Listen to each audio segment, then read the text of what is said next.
இது நமது கேப்டன் தொலைக்காட்சியின் இரவு செய்திகள். வழங்குவதற்காக உமா சிவகுமார்.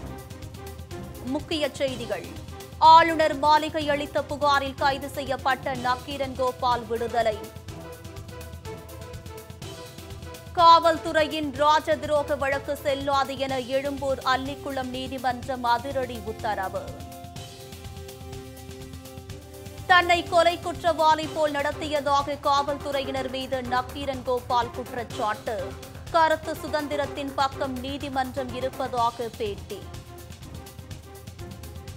துணைவேந்தர்கள் நியமனங்களில் ஊழல் நடப்பதாக பன்வாரிலால் குற்றம் சாட்டிய விவகாரம். லஞ்ச ஒழிப்பு சோதனைக்கு ஆளான 4 துணைவேந்தர்களை பட்டியலிட்டு ஆளுநர் மாளிகை புதிய விளக்கம். கூட்டணி தொடர்பாக சமாஜ்வாடி, பகுஜன் சமாஜ் கட்சிகளிடம் காங்கிரஸ் பேச வேண்டும். அகிலேஷ் யாதவ் கோரிக்கை. வங்கக்கடலில் நிலவிய காற்றழுத்த தாழ்வு நிலை புயலாக மாறியது. சென்னை வானிலை ஆய்வு மையம் தகவல். முதலமைச்சர் எடப்பாடி பழனிசாமி மீதான டெண்டர் ஊழல் புகாரில் ஆதாரம் இல்லை. லஞ்ச ஒழிப்பு போலீசாரின் அறிக்கையால் உயர்நீதிமன்றம் வியப்பு. விரிவான செய்திகள். சட்டப்பிரிவு 124 கீழ் கைது செய்யப்பட்ட நக்கீரன் ஆசிரியர் கோபாலை விடுதலை செய்து எழும்பூர் அல்லிக்குளம் நீதிமன்றம் உத்தரவிட்டுள்ளது. புனே செல்வதற்காக இன்று காலை சென்னை விமான நிலையத்திற்கு சென்ற நக்கீரன் கோபாலை காவல்துறையினர் தடுத்து நிறுத்தி கைது செய்தனர். நிர்மலா தேவி விவகாரம் தொடர்பாக நக்கீரன் பத்திரிகையில் வெளியான கட்டுரையில் ஆளுநரை பற்றி அவதூறாக எழுதியதாகவும், இதனால் ஆளுநர் மாளிகை அளித்த புகாரின் பேரில் நக்கீரன் கோபாலை கைது செய்ததாகவும் காவல்துறை விளக்கம் அளித்தது. இதனிடையே அவரிடம் நடத்திய விசாரணைக்கு பிறகு திருவல்லிக்கேணி அரசு மருத்துவமனைக்கு நக்கீரன் கோபாலை காவல்துறையினர் அழைத்து சென்றனர். அங்கு மருத்துவ பரிசோதனை முடிந்த பின்னர் அல்லிக்குளம் நீதிமன்றத்தில் நக்கீரன் கோபால் ஆஜர்படுத்தப்பட்டார். சுமார் 1.5 மணி நேரம் அவரிடம் விசாரணை மேற்கொள்ளப்பட்டது. இதனிடையே நீதிமன்றத்தில் நக்கீரன் கோபால் தரப்பில் ஜாமீன் மனு தாக்கல் செய்யப்பட்டது. மேலும் ஊடக பிரதிநிதியாக நீதிமன்றத்தில் ஆஜரான இந்து என் ராம் 124 பிரிவின் கீழ் கைது செய்ய முகாந்திரம் இல்லை என்றும், இந்த வழக்கில் நீதிமன்ற காவல் விதிக்கப்பட்டால் தவறான முன் உதாரணமாகிவிடும் என்று தெரிவித்திருந்தார். அனைத்து தரப்பு வாதங்களையும் விசாரித்த நீதிமன்றம் நக்கீரன் கோபாலை நீதிமன்ற காவலுக்கு அனுப்ப இயலாது என்று உத்தரவிட்டது. மேலும் இந்த வழக்கில் முகாந்திரம் இல்லை எனவும் 124வது பிரிவின் கீழ் வழக்கு பதிவு செய்தது செல்லாது என்றும் கூறி வழக்கை தள்ளுபடி செய்து நீதிபதி கோபிநாத் தீர்ப்பளித்தார். ஆளுநருடைய தவறை சுட்டிக்காட்டி இருக்கக்கூடிய ஒரு பத்திரிகையாளரை நக்கீரன் கோபாலை கைது செய்யவே முடியாத 124 ஈத்தாசில் கைது செய்திருக்கிறார்கள். இது ஒரு பாசிச ஆட்சி நடத்துவதற்கான ஒரு அடையாளம். இது இன்னும் சொல்ல போனால் முதலில் அவரை கைது செய்கிற போது கைதுக்கான காரணத்தை அவருக்கு சொல்ல வேண்டும். இதனை கேட்பதற்கு வழக்கறிஞருக்கு முழு உரிமை உண்டு. கிரிமினல் புரொசீஜர் கோடுடைய 41D பிரிவின் கீழ் ஒரு வழக்கறிஞர் தன்னுடைய கட்சிக்காரை சாதிப்பதற்கு எல்லா உரிமையும் உண்டு.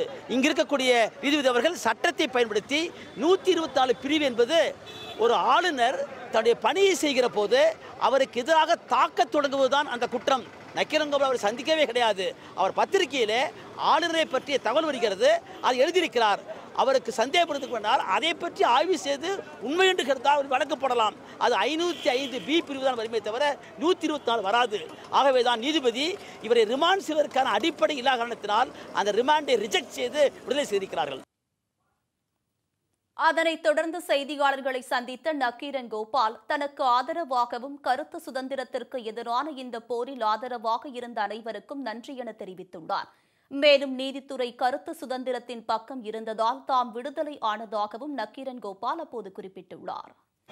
ஒரு பத்திரிகை சுதந்திரத்துக்கும் கருத்து சுதந்திரத்துக்கும் பக்கபலமாக நீதிமன்றம் இருந்தது, இருக்கிறது, இருக்கும் என்ற நம்பிக்கை கொடுத்தது என் மேலே போட்ட வழக்கு. அதனால் இது ஒரு பெரிய விஷயம்.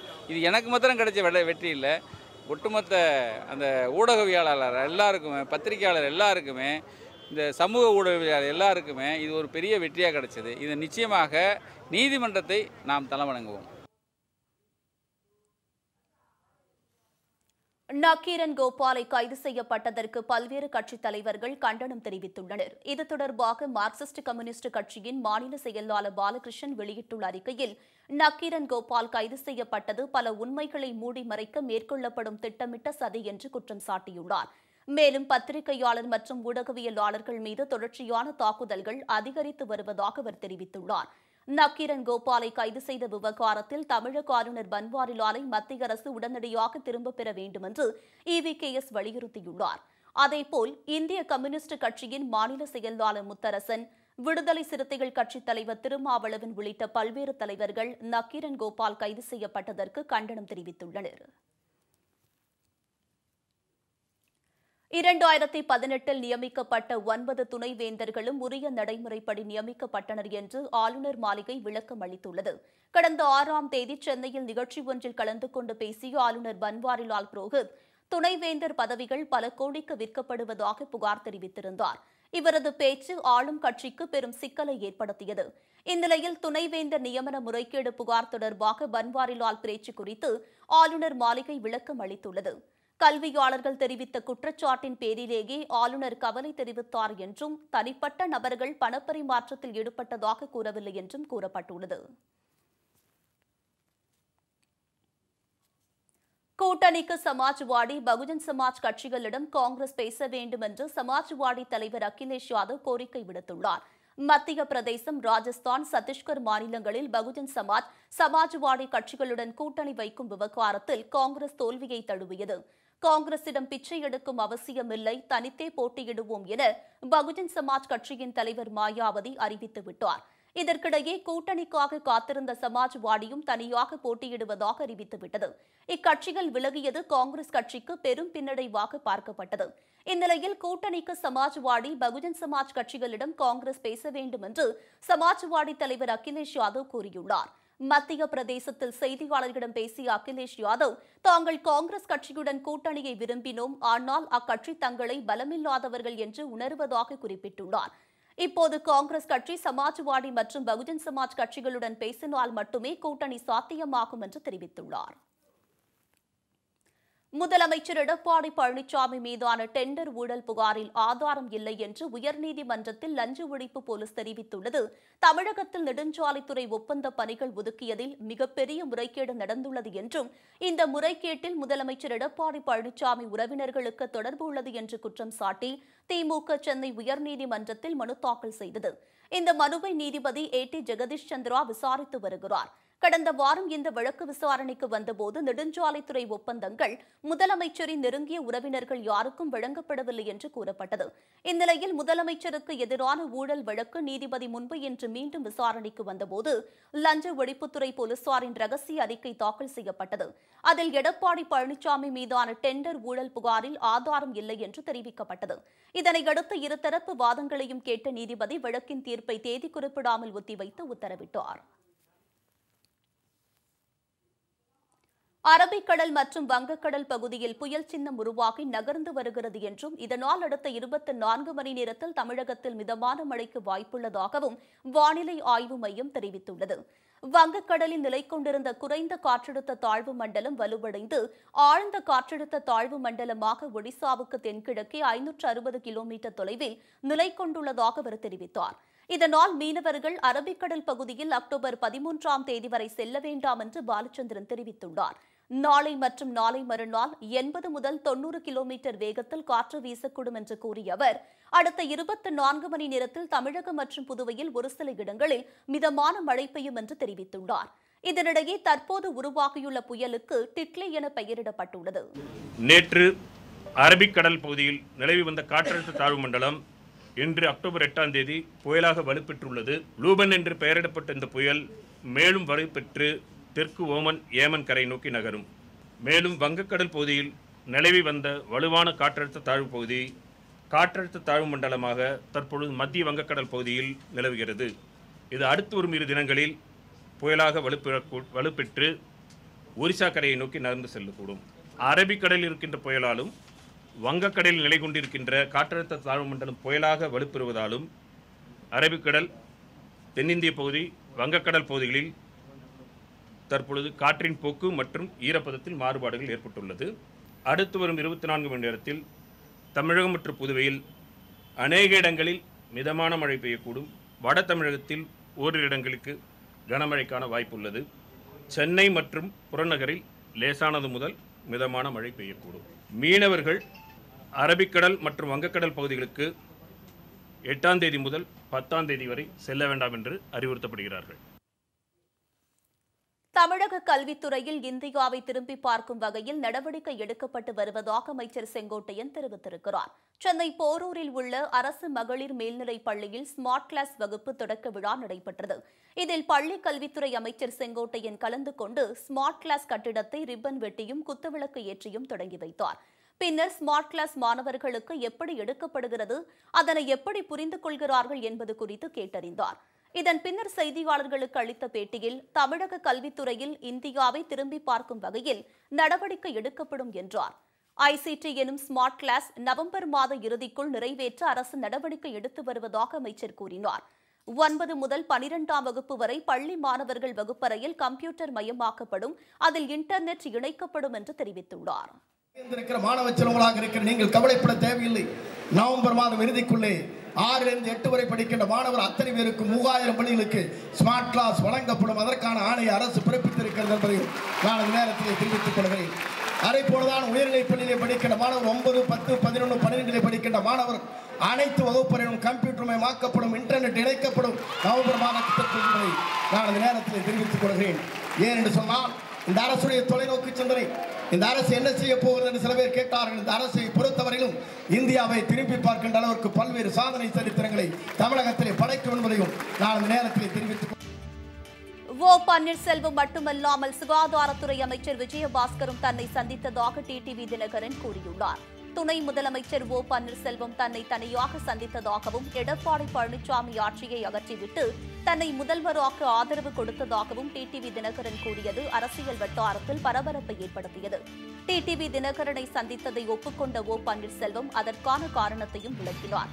இந்த பரபரப்பு சற்று ஓய்ந்த நிலையில் திருச்சியில் பேட்டியளித்த டிடிவி, சுகாதாரத்துறை அமைச்சர் விஜயபாஸ்கரும் தன்னை சந்தித்து பேசினார் என்று அடுத்த வெடியை போட்டிருப்பது ஆளும் தரப்புக்கு நெருக்கடியை ஏற்படுத்தியுள்ளது. மதுரையில் பெற்ற குழந்தையை கழுத்தை அறுத்து கொலை செய்த கொடூர தாய் தானும் தற்கொலை செய்ய முயற்சித்து ஆபத்தான நிலையில் சிகிச்சை பெற்று வருகிறார். ஜெய்ஹின்புரம் பகுதியைச் சேர்ந்த முத்துமாரிக்கு விசாகா என்ற 3 வயது பெண் குழந்தை இருந்தது. இந்நிலையில் நேற்று நள்ளிரவில் திடீரென எழுந்த முத்துமாரி தன்னுடைய மகள் விசாகாவை கழுத்தை அறுத்து கொலை செய்துவிட்டு தன் உடல் முழுவதும் கத்தியால் கீறிக்கொண்டு தற்கொலை முயன்றதாக கூறப்படுகிறது. தகவல் அறிந்து வந்த போலீசார் விசாரணை நடத்தியதில் முத்துமாரி மனநலம் பாதிக்கப்பட்டவர் என்பது தெரியவந்துள்ளது. திருப்பூரில் போலி சான்றிதழ் தயார் செய்து கொடுத்த பெண்ணை தாசில்தார் அலுவலக ஊழியர்கள் பிடித்து காவல்துறையில் ஒப்படைத்தனர். திருமுருகன்பூண்டி பகுதியைச் சேர்ந்த மாசிலா வடிவு திருப்பூர் வடக்கு தாலுகா அலுவலகத்திற்கு சான்றிதழ் கேட்டு வரும் மக்களுக்கு மனு எழுதி கொடுத்து வந்ததுடன் பணம் பெற்றுக்கொண்டு போலி சான்றிதழ் தயார் செய்து கொடுத்த நிலையில் தற்போது சிக்கியுள்ளார்.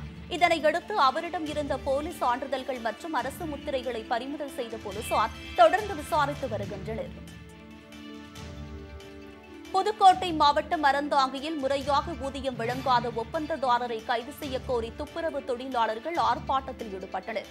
அறந்தாங்கி நகராட்சியில் பணியாற்றும் துப்புரவு தொழிலாளர்களுக்கு நாள் ஒன்றுக்கு 241 ரூபாய் என்று நிர்ணயம் செய்யப்பட்டது.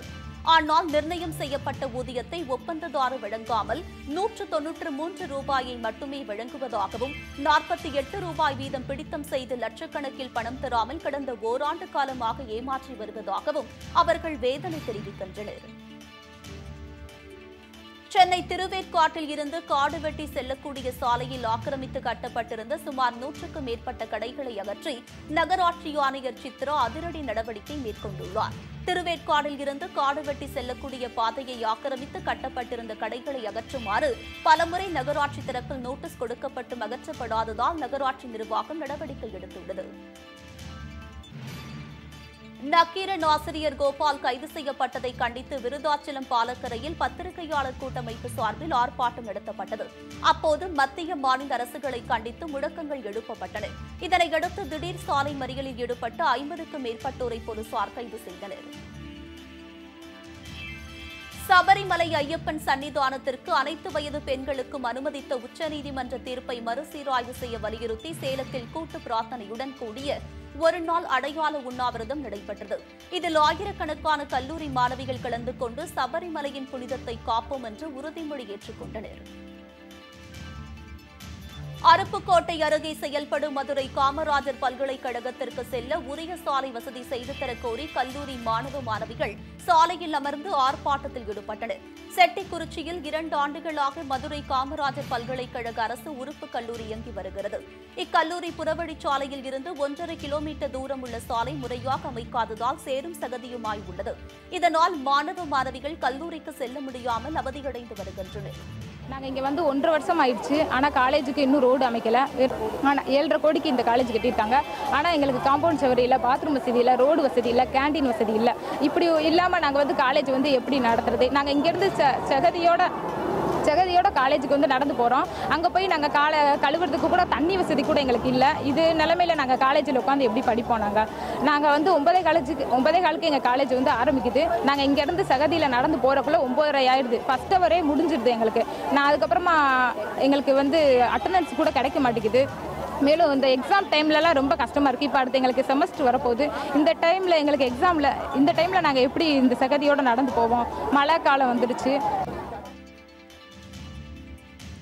காஞ்சிபுரம் மாவட்டம் கூடுவாஞ்சேரியில் மதுபானங்களை ஏற்றி வந்த லாரி கவிழ்ந்து விபத்துக்குள்ளானதில் 10 லட்சம் ரூபாய் மதிப்பிலான பாட்டில்கள் உடைந்து சேதமடைந்தன. தகவல் அறிந்து வந்த போலீசார் லாரியில் இருந்த ஓட்டுநரை பத்திரமாக மீட்டனர். மேலும் மது பாட்டில்கள் சிதறி கிடப்பதால் மது பிரியர்களின் தொல்லையால் போலீஸ் பாதுகாப்புடன் மற்றொரு லாரியில் மது பாட்டில்களை ஏற்றிச் சென்றனர். திருப்பூர் மாவட்டம் தாராபுரத்தில் மர்ம விலங்கு கடித்ததில் 20 செம்மறி ஆடுகள் பலியாகின. குள்ளாய்பாளையத்தைச் சேர்ந்த விவசாயி மாரிமுத்து என்பவரின் ஆடுகள்தான் உயிரிழந்தவை. இப்பகுதியில் கடந்த சில நாட்களாக ஆடுகள் மர்மமான முறையில் இருப்பதாக கிராம மக்கள் வேதனை தெரிவிக்கின்றனர். எனவே ஆடுகளை கடிக்கும் விலங்குகளை கண்டறிய நடவடிக்கை எடுக்க வேண்டும் என்று வனத்துறையினருக்கு அவர்கள் கோரிக்கை வைத்துள்ளனர். திருச்சி மாவட்டம் மணப்பாறை அருகே பேட்டரி கடையின் பூட்டை உடைத்து 1.5 லட்சம் ரூபாய் பணம் மற்றும் பேட்டரிகளை திருடி சென்ற மர்ம நபர்களை காவல்துறையினர் தேடி வருகின்றனர். பன்னாங்கொம்பு கிராமத்தைச் சேர்ந்த முத்துக்குமார் பேட்டரி கடை நடத்தி வருகிறார். இரவு வழக்கம் போல் கடை பூட்டிவிட்டு சென்ற நிலையில் நள்ளிரவில் மர்ம நபர்கள் தங்கள் கைவரிசையை காட்டியுள்ளனர். நெல்லை மாவட்டம் கங்கை கொண்டானில் கந்துவட்டி கேட்டு கொடுமைப்படுத்துவதாக பாதிக்கப்பட்ட பெண் மாவட்ட ஆட்சியரிடம் புகார் மனு அளித்துள்ளார். கங்கை கொண்டான் பகுதியைச் சேர்ந்தவர் வெங்கடேசன், நம்பிராஜன் தம்பதியினர். இவர்கள் கடந்த 4 ஆண்டுகளுக்கு முன் சின்னதுரை என்பவரிடம் 35,000 ரூபாய் பணத்தை கடனாக வாங்கியுள்ளனர். இதற்கு மாதம் 3,500 ரூபாய் வீதம் 4 ஆண்டுகளாக கட்டிய நிலையில் அசல் பணத்தை கேட்டு கொலை மிரட்டல் விடுப்பதாக புகார் மனுவில் தெரிவித்துள்ளனர். தூத்துக்குடி சித்தர் பீடத்தில் மகாலய அமாவாசையை முன்னிட்டு பிரத்யங்கரா தேவி சிலையின் மீது நாகப்பாம்பு படம் எடுத்த காட்சி பக்தர்களை ஆச்சரியத்தில் ஆழ்த்தியது. முன்னதாக மகாலய அமாவாசையை முன்னிட்டு 1,08,000 எலுமிச்சை பழங்களுடன் சிறப்பு வழிபாடுகள் நடைபெற்றது. அப்போது காட்டுப்பகுதியில் இருந்து கோவிலுக்குள் ஜோடியாக நுழைந்த சாரை மற்றும் நாகப்பாம்பு பிரத்யங்கரா தேவியின் முன்பாக தரிசித்தபடி நின்றதால் பக்தர்களை பரவசப்படுத்தியது. கிராமத்து இளைஞர்களிடையே விளையாட்டை பற்றிய விழிப்புணர்வை ஏற்படுத்தும் வகையில் தமிழக அரசின் கிராம ஊராட்சி விளையாட்டுப் போட்டிகளை காஞ்சிபுரம் மாவட்டம் வாலாஜாபாத்தில் மாவட்ட ஆட்சியர் பொன்னையா துவக்கி வைத்தார். இந்த விளையாட்டுப் போட்டிகளில் 100 மீட்டர் ஓட்டம், 200 மீட்டர் ஓட்டம், குண்டு எறிதல், வட்டு எறிதல், கைப்பந்து, கபடி போன்றவை இடம்பெற்றுள்ளன. இதில் ஏராளமான இளைஞர்கள் மற்றும் மாணவ மாணவிகள் பங்கேற்றுள்ளனர். மாற்றுத்திறனாளிகளுக்காக 2 விளையாட்டுப் போட்டிகள் நடத்தப்படுகிறது. கோவை மாவட்டம் வால்பாறை ஆஷா பணியாளர்களுக்கு கடந்த 10 மாதங்களாக ஊதியம் வழங்கவில்லை என்று பாதிக்கப்பட்டவர்கள் மாவட்ட ஆட்சியரிடம் புகார் மனு அளித்தனர். மேலும் 10 ஆண்டுகளுக்கு மேலாக பணியாற்றி வருபவர்களை நிரந்தர பணியாளர்களாக நியமிக்க வேண்டும் என்று வலியுறுத்தியுள்ளனர். தமிழ்நாடு விளையாட்டு மேம்பாட்டு ஆணையத்தின் சார்பில் மாவட்ட அளவிலான கேரம் விளையாட்டுப் போட்டிகள் கிருஷ்ணகிரியில் நடைபெற்றது.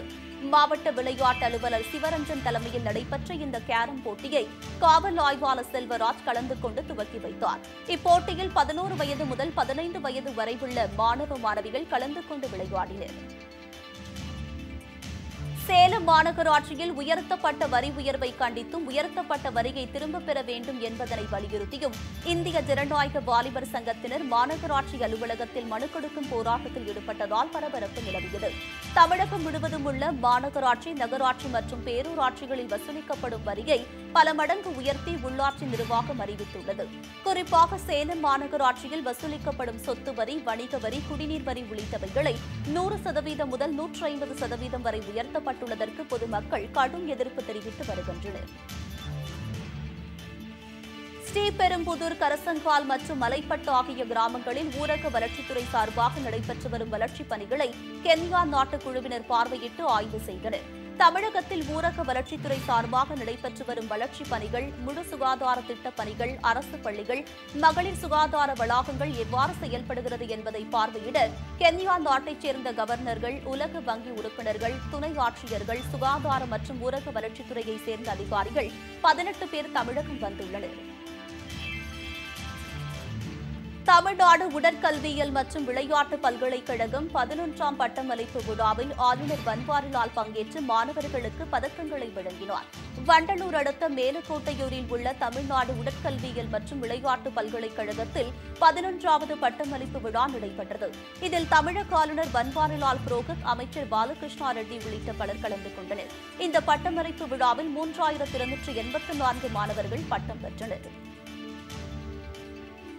கோடநாடு காட்சிமுனை பகுதியில் சுற்றுலா பயணிகள் தெரிந்து கொள்ளும் வகையில் நீலகிரி மாவட்டத்தில் உள்ள வனவிலங்குகள், பறவைகளின் படங்கள் மற்றும் வாழ்விடம் குறித்த தகவல் மையம் அமைக்கப்பட்டுள்ளது.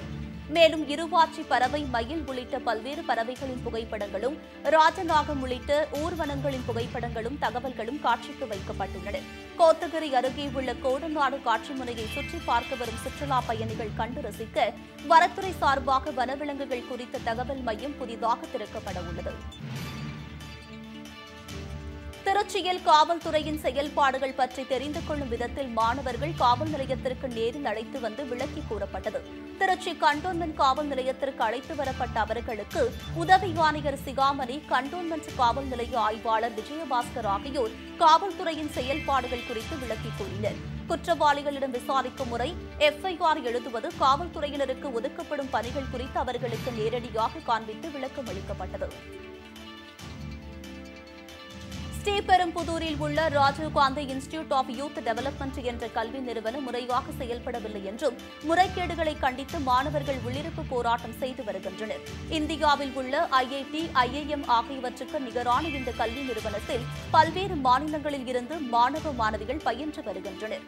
தொடங்கிய காலங்களில் சிறப்பாக செயல்பட்ட இக்கல்வி நிறுவனம் மத்தியில் மோடி ஆட்சி அமைந்த பிறகு முறையாக செயல்படவில்லை என்று குற்றம் சாட்டப்படுகிறது.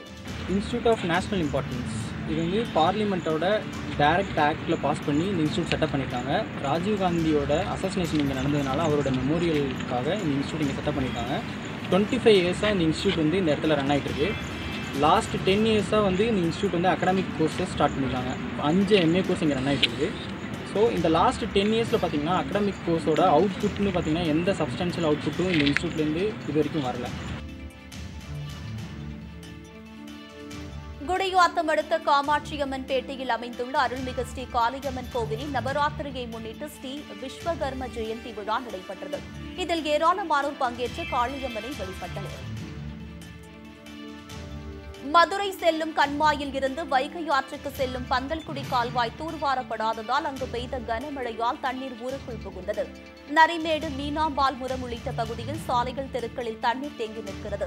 மேலும் சுமார் 500க்கும் மேற்பட்ட வீடுகளில் தண்ணீரில் தத்தளிக்கின்றன. இதனால் பொதுமக்கள், வாகன ஓட்டிகள் மிகவும் சிரமமடைந்தனர்.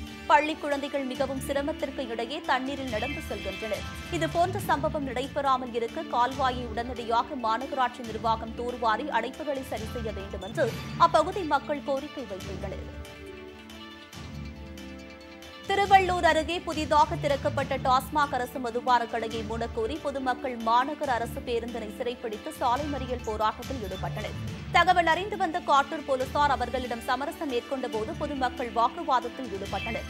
சில தினங்களில் வேறு இடத்திற்கு டாஸ்மாக் மதுபான கடையை மாற்றுவதாக அளித்த உறுதிமொழியை ஏற்று பொதுமக்கள் போராட்டத்தை கைவிட்டு அங்கிருந்து கலைந்து சென்றனர்.